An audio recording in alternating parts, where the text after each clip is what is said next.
One of the people in Congress who's really been standing up in these troubled times has been Congressman Raja Krishnamoothi. He has been fighting for the post office. He has been fighting for better government action on COVID. And he has recently made a proposal about Ruth Bader Ginsburg to honor her.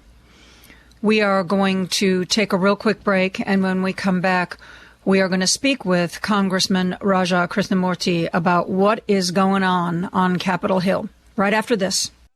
Joan Esposito, live, local, and progressive. Quite frankly, I get most of my news from you. Joan Esposito. Y'all ready for this? On WCPT 820. There has been so much going on in Congress. It is hard to keep up with all of it. We check in from time to time with Congressman Raja Krishnamoothi, who is really at the forefront of a lot of the things we care about, the post office, COVID. And he joins us now to bring us the latest update. Hey, Raja, how are you? Hey, Joan, how are you doing? Good. I was just reading this morning that you're going to introduce a measure to honor Ruth Bader Ginsburg. Tell me about that. Yes. Basically, I believe Ruth Bader Ginsburg was a superhero in the sense that she strove for equality for everybody. And, of course, she's best known for what she did and fighting for equality for women.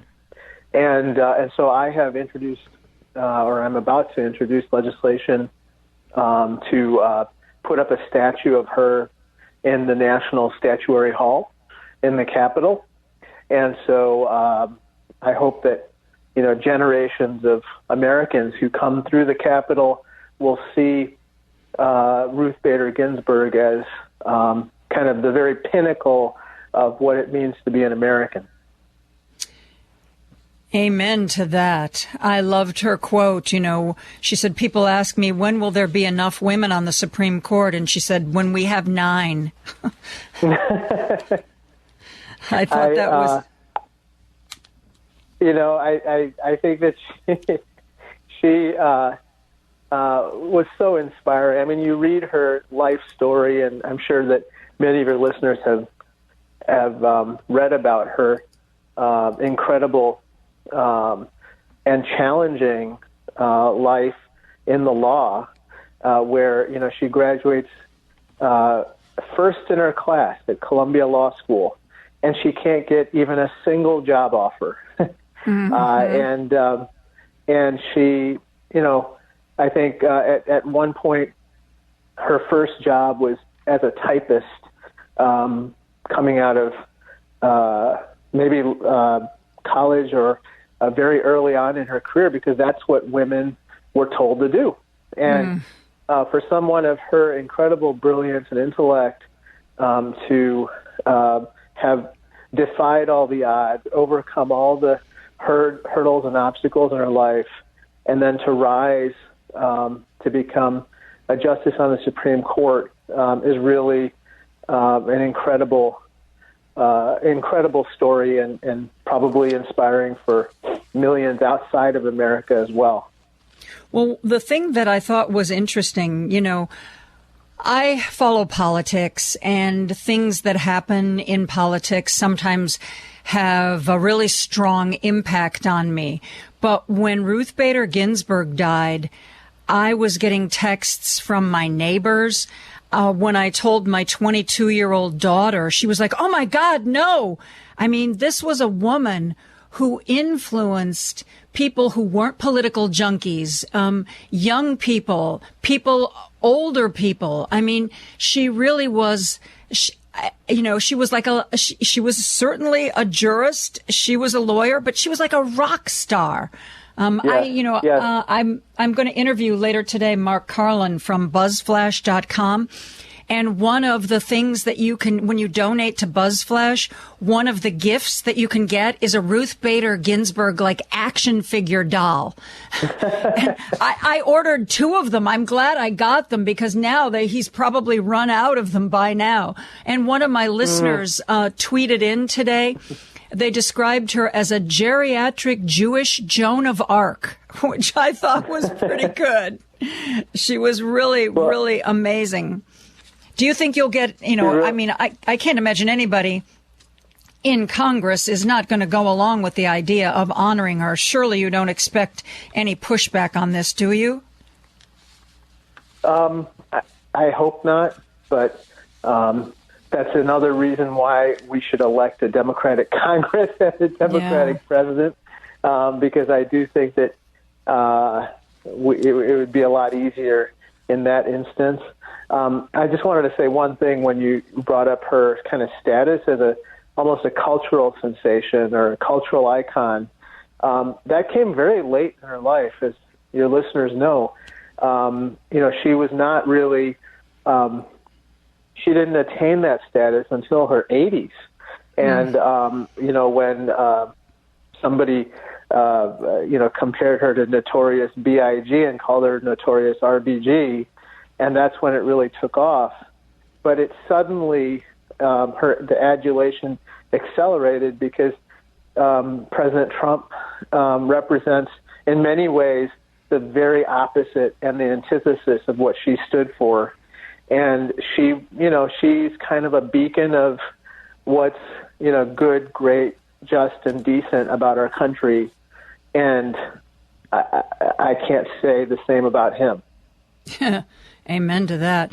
I know in other areas that you recently spoke in favor of a resolution condemning racism that results from COVID-19. Talk to me about that resolution and why you think it's something that needs attention.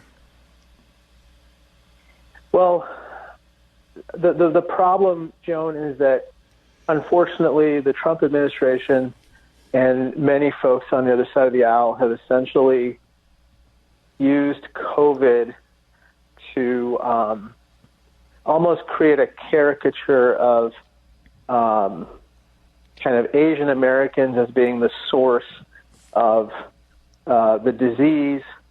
And in the process, when they start calling COVID-19 the Kung flu and so forth, it's led to mean and vicious hate crimes against Asian Americans throughout the country.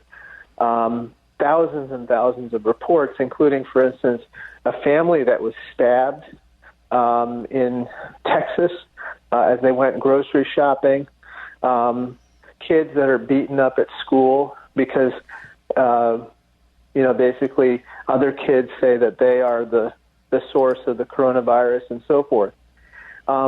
Do we absolutely have to find out how this coronavirus began and, ask the Chinese government and the Communist Party there to be held accountable for covering up the origin of it? Absolutely.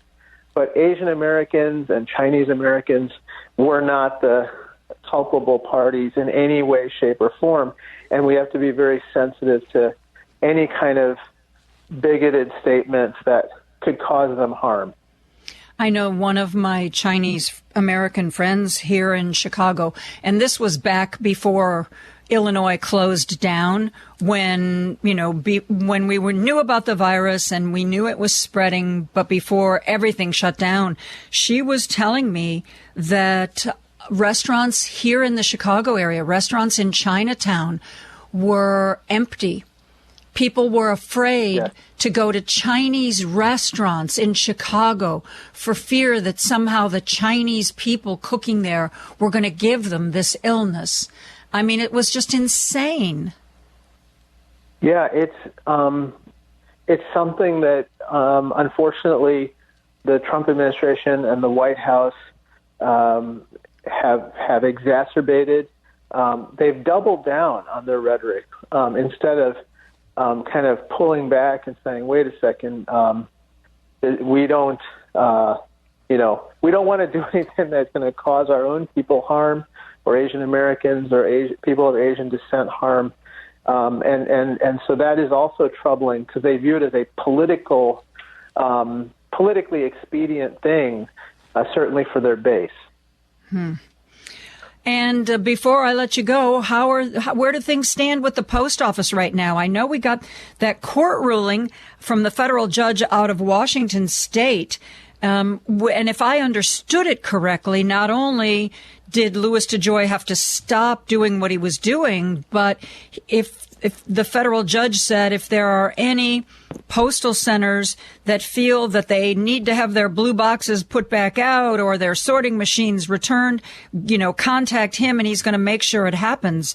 So have we fixed that problem, or is that still ongoing? It's an ongoing challenge. I'll just be honest with you. I think that if there's any good news at all, it's that the post office Postal Service has suspended the operational changes that caused the problems in the first place. However, we have yet to see some of these operational changes that initially happened reversed, such as putting the mail sorting machines back in place. I do think that the Postal Service management is on notice that people are scrutinizing their actions very closely, and so we've heard of fewer complaints over time, but I think people are still very concerned, especially with the mail-in ballots, the crush of mail-in ballots that are about to, come in and go out because of the vote-by-mail process. Well, keep fighting the good fight, will you, please? Absolutely. And in that regard, if I could just put a plug in for voting again.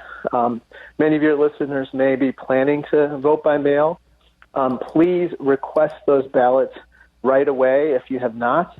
And, consider sending that ballot in maybe a little sooner than you might have expected, just to make sure that nobody suppresses your vote in any way, shape, or form. We've got to make sure everyone has their voice heard at the polls. Amen to that. Thank you so much, Congressman, for joining us today. Absolutely, I really Joan. appreciate Thank you taking you. the time. Congressman Raja Krishnamoothi, and he is fighting a lot of our battles on Capitol Hill. And we are going to take a real quick break. We're going to be back with the founder and editor of a progressive news website right after this.